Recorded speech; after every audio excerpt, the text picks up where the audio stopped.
So it's less than 3 days away. A total solar eclipse is coming on Monday, and a small part of Metro Detroit is right in the path of totality.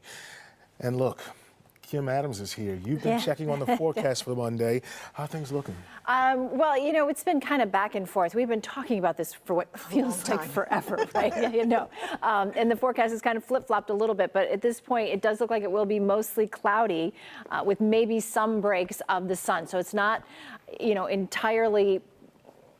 It's not a bust by any means. You can still see the eclipse even when there are clouds. It's just you don't get the full effect. And the likelihood of it being cloudy is pretty high. I mean, 6 out of the last 10 years, we've had mostly cloudy skies. So the official forecast for Monday for Luna Pier is partly to mostly cloudy skies with a temp of about 60 degrees. San Antonio and Dallas, not as fortunate as we are. They'll have showers and possibly even a thunderstorm, which does make it very, very difficult, if not impossible, to really experience that totality. Good for Little Rock, St. Louis looking okay. And then Central Ohio, Columbus, looks to be partly cloudy at this point. Cleveland's going to have some clouds, about 64% cloud coverage. Luna Pier and Toledo look to be pretty good with partly cloudy skies. And the best viewing is still up into Burlington and so upstate New York and also into the New England area where they will likely have the best viewing for the eclipse. So if you can make last minute plans and you really want to experience that full that ring of fire, that full corona, you'd have to go to New York and New England. Otherwise, you will have some clouds that will obscure your view somewhat. Syracuse is another place where you could probably see partly cloudy skies, but at least it looks like it will be, at this point, dry through much of that path of totality, and that is a change from where we were last week. You know, most of us see the eclipse as a way to experience something really cool, but there is a group of 12 physics students at Eastern Michigan University, where the eclipse is much more about research than it is entertainment.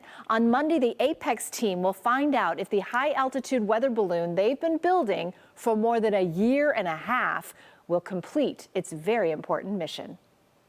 There are big things happening inside this small lab at Eastern Michigan University. After a year and a half of building, testing, and rebuilding, these students have just hours left to perfect a high-altitude weather balloon that could capture a once-in-a-lifetime glimpse of the solar eclipse.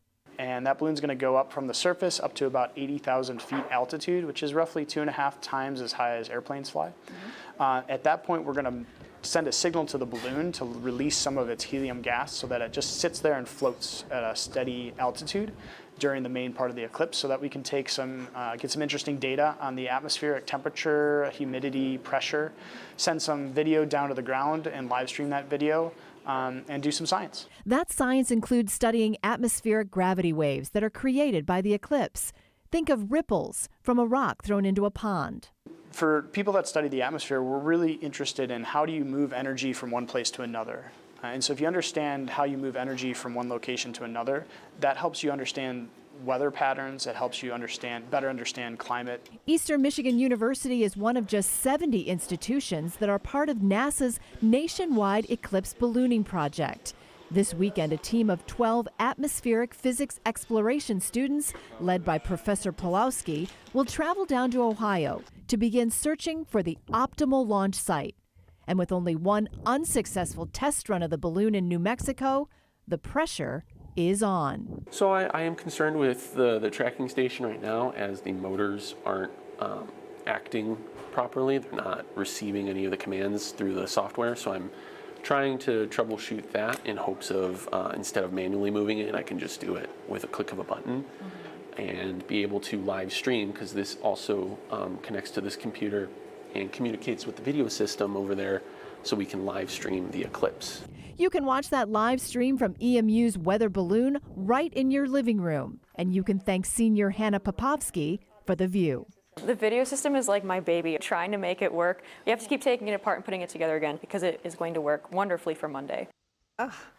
Love it. They're so passionate too about what they're doing. Yeah, it's intense, Yeah. and like she said, that's her baby. I mean, she's worked on this for a year and a half, building it, rebuilding it, taking it apart, and I mean, it's just I'm so amazed by these students and how bright they are. It's really incredible what they're doing. Really, really nice. All sorts of scientists that work for this event. Yeah, I mean, we think of it as like, we kind of promoted it as this like really cool thing to see. And, there are many scientists out there where this is an opportunity for us to really gather some valuable information, once in a lifetime information for many of us. So, yeah, it's regardless of the weather, even right. if it's a little Us little nerds, we're excited for different reasons. So, That's yeah. right.